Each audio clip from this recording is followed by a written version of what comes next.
Alright, so we're going to be talking about my Railjack, the KATHERINE GAZZA, basically where she's at, where I'm at, and how I have been going, basically doing Earth missions and Saturn missions. We'll have a look at how I have upgraded my ship, and we'll also talk about a couple of real concerns and maybe one not so real concern I think that I have, that the community has with the Railjack system. So let's get into it. Like I said, here is the KATHERINE GAZZA in all of her glory. Let's just go through all of the parts that I currently have for her. The first of which is the Sigma shield array. This is the most basic bitch shield array that exists in the game. You can of course research other ones in the research panel for clan research. I haven't gone ahead and done any of that because personally I don't think that survivability is terribly important in Railjack, particularly because it's so easy to just get a lot of the resources that you need to build more Omni to basically repair your ship on a nearly constant basis. Instead, the entirety of my ship is on speed. So as you can see on the right hand side, you can see that my speed is currently at 508 meters a second, and that is partially due to the fact that I am using Zekti Engines Mark II. Now Zekti Engines Mark II gives me a 24.8 km/h engine speed boost, plus an additional boost speed multiplier of 0.13, which basically brings it up from a 2 times boost multiplier to a 2.1 times boost multiplier. It's not particularly effective, but you know what? It's there. It's cool. I also have this other Zekti Engines Mark II, but as you can see, it is slightly worse than this one. So I'm just going to hold on to this unrepaired engines for the time being to see if a patch would make it a little bit better. Otherwise, I'm probably just going to scrap it. Definitely, I am using this in conjunction with a maxed out conic nozzle in the avionics section, which I'll talk about in a second. That's how I am able to get a lot of speed, okay? But being able to fly at 508 meters a second basically means that I'm effectively traveling at 30 kilometers a minute, which also means that I am traveling at a whopping 1,800 kilometers an hour. So if I see something in the distance that happens to be an objective, then I can get to it really damn quickly. So that's really, really good. And then the next part, of course, is going to be the Vida Reactor Mark I that just gives me more space to fit in avionics. In about 2 days, I will have researched the Sigma Reactor Mark II, which is right here. So that's going to take me another 2 days and 7 hours for my clan to research it. Once that is done, we will have even more cap, because right now the Sigma Reactor Mark II gives me 30 avionics capacity plus 50 flux capacity. That's really, really good. Whereas the Vida Reactor only gives me 16 avionics capacity. So you can see the absolute power when I get enough resources to actually build the damn thing. But with it, we need to talk about the first real concern that I have about Railjack, and that is that the resources required to build a lot of these things does seem to be very high, and I do mean like very high to the point where it's a bit too high. So Rebecca has apparently stated on Twitter that they are in fact balancing these things, so we'll just have to see how that goes. But before then, I kind of liken this to when Magus Husk used to cost around 71,000 cryotic for 10 of them. There was a time when Magus Husk, which was, for those who don't know, an arcade for operators that gave operators about 100 armor. Each Magus Husk used to cost 7,100 cryotic just to build. And that's just for one of them. For a full Magus Husk, you needed 10 of them, which meant you needed 71,000 cryotic. Now, considering that cryotic only came at batches of 100 from an excavator, that basically meant you needed a ton of excavators, and that would usually mean a lot of games, a lot of excavation missions, just to get that much cryotic. So what did DE do? They reduced the amount of cryotic cost from 7,100 per Magus Husk down to 710. In other words, they divided by 10. I think maybe this is something that DE should do for the cost of these parts. For example, a Mark I APOC costs a whopping 1,500 pustules. That is pretty damn high for what is essentially the next rank above basic bitch APOC. And it's not like you can easily get 1,500 pustules just like that. Each mission probably gives you 100 tops, and that's if you're really lucky. Most of the time you're probably going to get somewhere along the lines of like 50, 60 maybe. So trying to get 1,500 pustules is going to be a bit of a task, especially just to do a Mark I, okay? Mark II weapons are even worse. Your APOC Mark II requires a whopping 4,000 Copernics. And just like pustules, you're probably only going to get about maybe 100 tops per mission, maybe? I'm not 100% sure. Either way, I think these numbers seem really, really high. Maybe they could reduce it by a tenth and only cost 400 Copernics. Maybe that seems a bit low for a Mark II weapon, I could understand that. I think maybe dividing by 5 instead of divided by 10, that might be the way to go. Let me know what you think about this in the comments below. Do you think that a weapon like APOC Mark II should cost 4,000 Copernics, or do you reckon it should cost 800 or even 400 Copernics? Let me know in the comments. But that is the first real concern. The first not so real concern is this idea that the RNG on the parts, when you get them, is just spread way too wide. For example, you could get 2 Zekti Shield Array Mark IIs. The first one would be like this: 216 shield capacity, minus 1.65 second shield regeneration delay. Awesome! That is probably a good shield array. Whereas the other one you could end up with gives you like maybe 100 shield capacity and like half a second shield regeneration delay, and they're both still Zekti Shield Array Mark IIs, and you can look at them and be like, why is the RNG so skewed?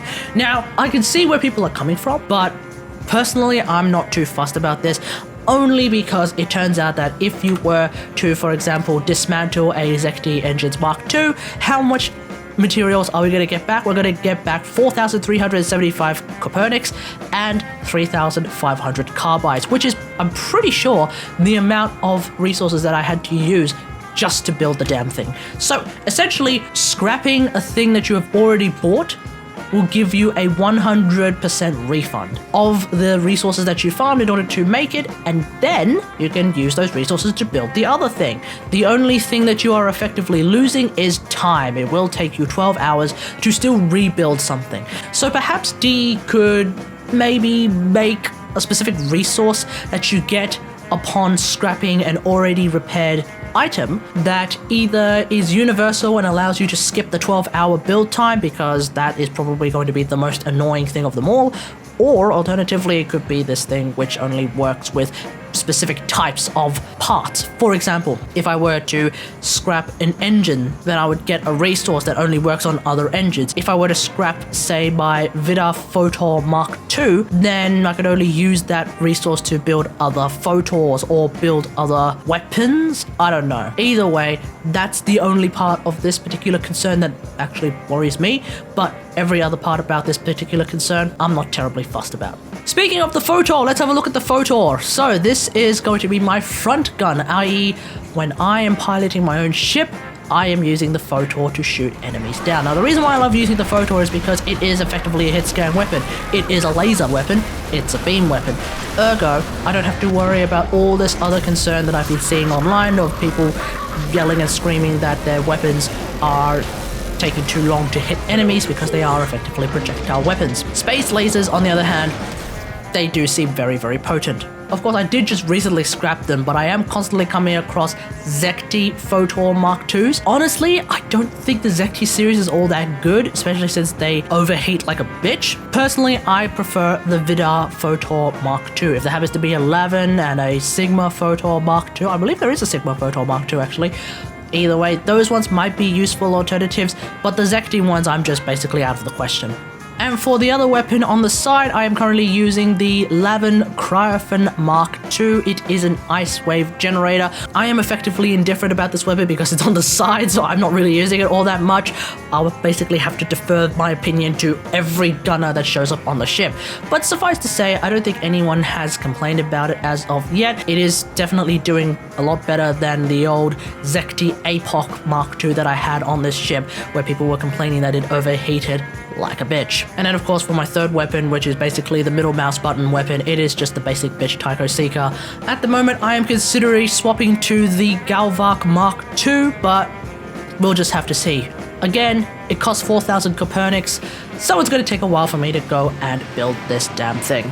The only thing I don't like about the basic bitch Tycho Seeker is that sometimes when I shoot it, it just goes right past an enemy, so apparently I whiffed a shot even though I was pinpoint accurate. Now, in terms of the stats of the Railjack itself as opposed to its weapons, let's have a look. Right now, again, I've only completed the Earth and Saturn Proximas, so I don't have any Mark III random shenanigans like that. I am still upgrading before I can get to that failed Proxima.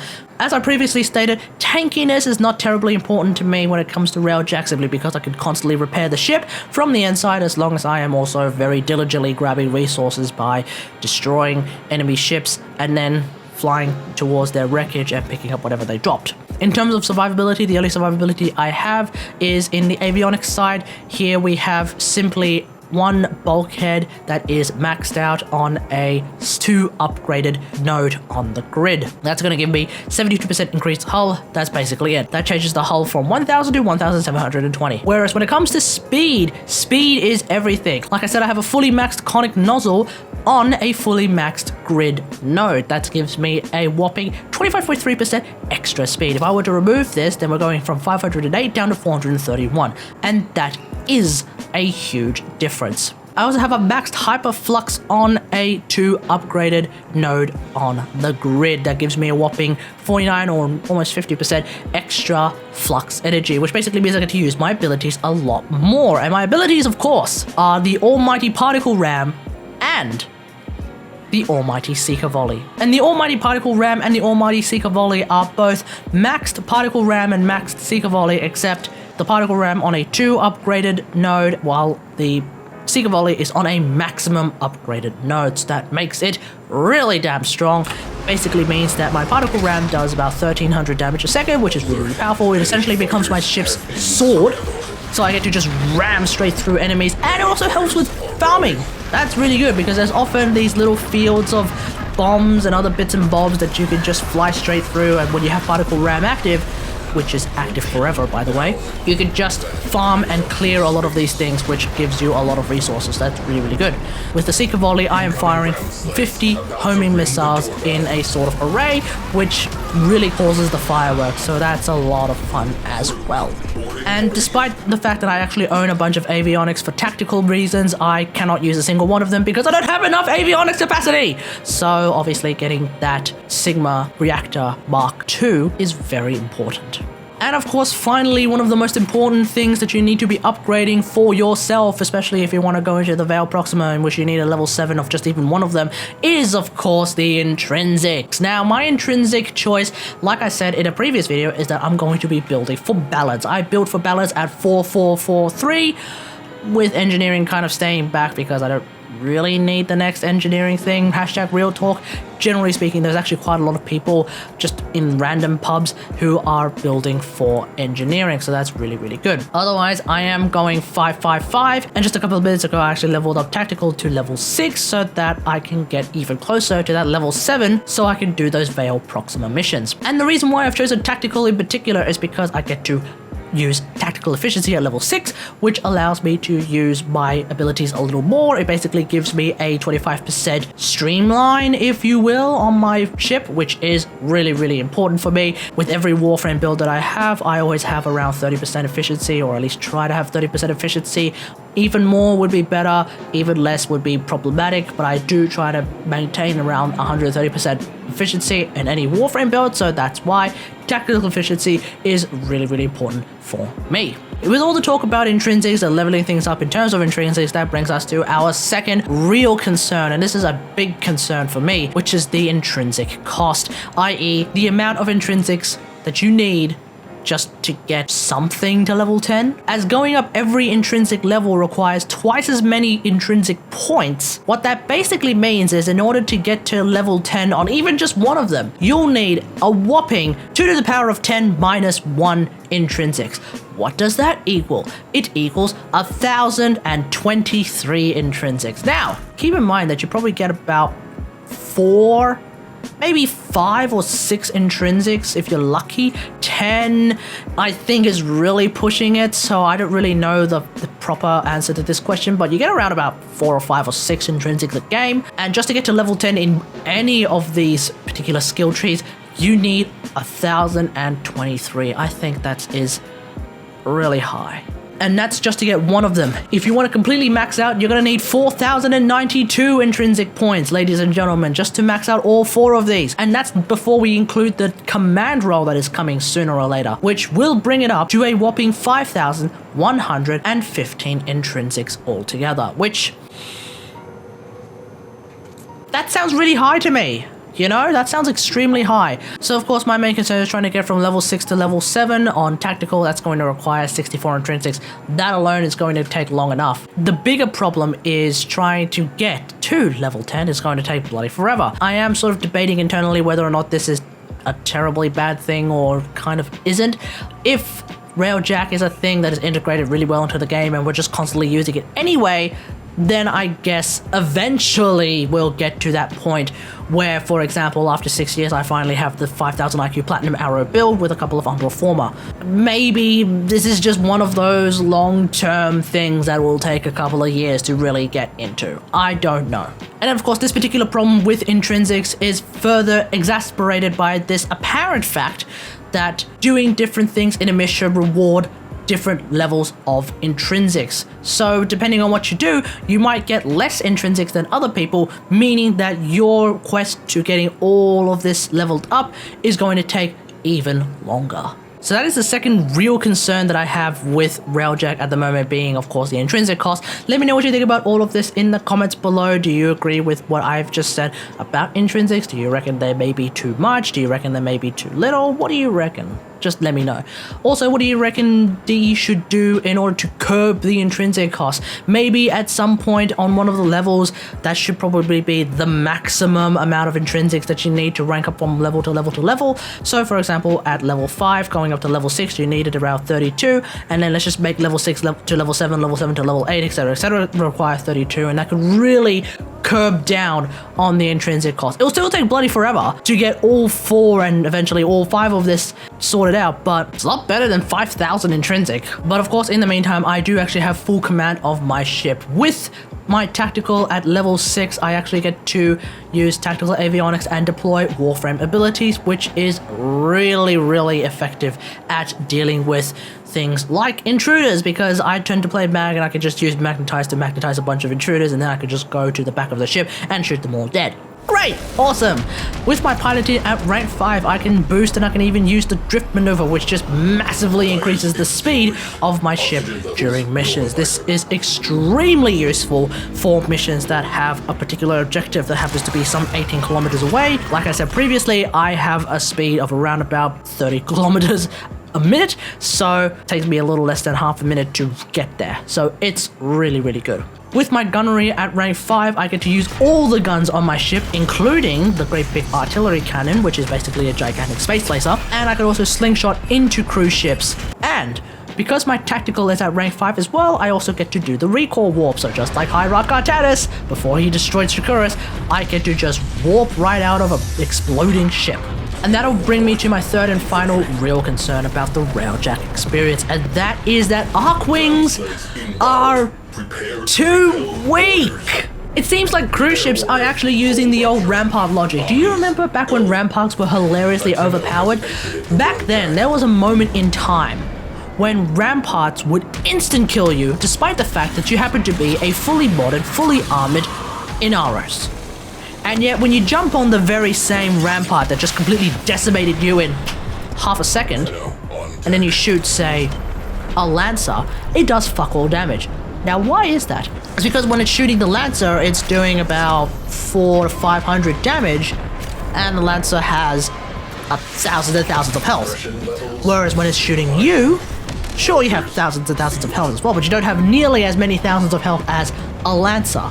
If we compare Inaros' health to, let's say, a corrupted heavy gunner at level 50. So, Inaros' health is 2,200 at rank 30. If you use Vitality, you end up with something like 4,625 or something like that. Let's have a look how much health a corrupted heavy gunner at level 50 has. They have a whopping 19,222 damage. Can you see that? 19,222 damage. Inaros only has around 4,000 damage. So when a Rampart is shooting you and they're doing hundreds of damage to you, that is a huge problem. And that's especially if you're just Inaros. It's even worse when you're Excalibur. It's even worse when you're a squishy frame like Banshee or Mag or Mirage or whatever. Whereas when you're shooting the corrupted heavy gunner, even if they happen to be an unarmored corrupted heavy gunner, they still have 19,000 health. So it's going to take even longer to kill that corrupted heavy gunner. I suspect this is the same logic that is happening right now with the cruise ships, with the other ships as well.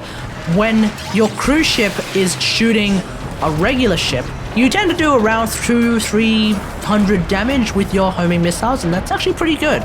It's actually decent damage, at least for Earth and maybe for Saturn, I don't know. I haven't really taken over a cruise ship since I jumped into Saturn because the KATHERINE GAZZA is so great. But But that 200-300 damage against an Arcwing is pretty much instantly fatal. Itzel tends to only have 900 shield health. Odonata has 1,200, 1,800 shield health. Amesha has around 1,000-ish shield health, I think. I can't really remember. Bottom line is, when your cruise ship homing missiles are doing 300-400 damage a shot, that's a ton of damage. So I think DE needs to fix the damage logic system in much the same way that they fixed the damage logic system for ramparts. Basically, they need to massively nerf the amount of damage that cruise ship missiles do versus Arcwings, whilst maintaining the same amount of damage versus other fighters. Or, if they really want to, they can do a massive overhaul to health, to armor, to damage, and normalize health. So that, for example, Onaris with 4,625 health doesn't come across a level 50 corrupted heavy gunner with 19,000 health. Instead, we should both be about 19,000 health. I could really get into that at some point, because there is now a little bit of talk that maybe next year should be another year of just fixing shit.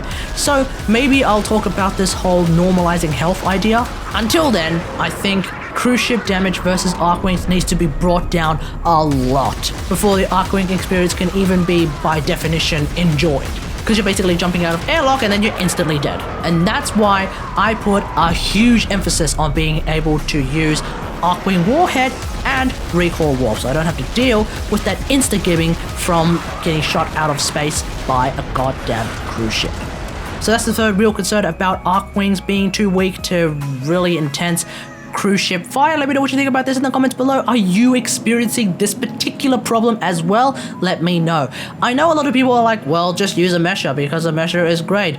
Just one random thing, I have noticed that sometimes a mesher's invulnerability doesn't stop me from getting blown up by a goddamn cruise ship, so I don't know. Anyway, finally, I cannot wait for the command intrinsic, because I definitely want to get some crew members onto my ship that are not, you know, people.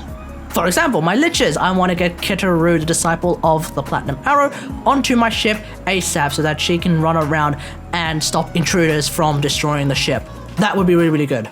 So that is the power of the KATHERINE GAZZA at the moment, as well as a couple of real issues that I have with the Railjack experience. But overall, I am really enjoying the update, and in terms of the gameplay, it is pretty much exactly what I wanted. Obviously, if DE fixes some of the bugs, that'd be really, really good. Otherwise, I can't wait to see what else they add on top of this, because it's going to be very exciting. Space battles. This is really just a lot of fun. So, hats off to DE for actually making this work to some extent. Anyway, let me know what you think about all of this. I know I talked about a lot of stuff, and production note, this recording has gone on for about 45 minutes. Let me know what you think about all of this in the comments below. I wonder how long this video actually is. I guess I'll find out after editing it. Anyway, if you like this video, hit that like button, subscribe for more WarFrame content, and until next time, I'll see you guys later. Thanks for watching. Bye.